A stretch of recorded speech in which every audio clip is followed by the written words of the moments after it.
Hadi sebagai Kabiro Keuangan Kementerian ESDM yang selanjutnya. Sidang permohonan pra-peradilan Sutan Batugana kembali digelar. Dalam sidang kali ini terdapat sejumlah perbaikan maupun tambahan permohonan yang diajukan secara lisan. Hal ini membuat Hakim Pengadilan Negeri Jakarta Selatan, Asyadi Sembiring, heran lantaran berkas permohonan yang diterimanya berbeda dengan yang dibacakan oleh kuasa hukum Sutan. Tak hanya itu, ternyata berkas permohonan yang diterima oleh KPK sebagai termohon juga berbeda dari yang dibacakan oleh kuasa hukum Sutan selaku pemohon maupun berkas yang dimiliki oleh Hakim Pengadilan.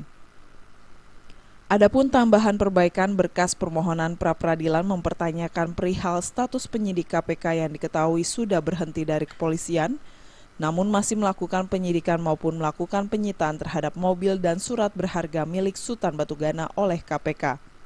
Saudara Budi Agung Nugroho telah diberhentikan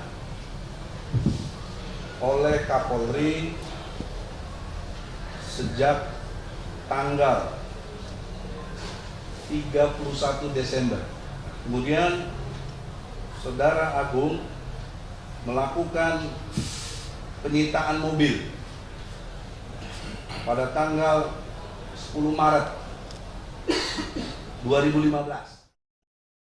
Pihak Sutan juga meminta hakim untuk mencabut penetapan status tersangka, menyatakan penggeledahan dan penyitaan barang bukti tidak sah, serta membebaskan Sutan dari tahanan. Selain itu, Sutan juga meminta ganti rugi senilai 10 miliar rupiah untuk material dan 300 miliar rupiah untuk imaterial.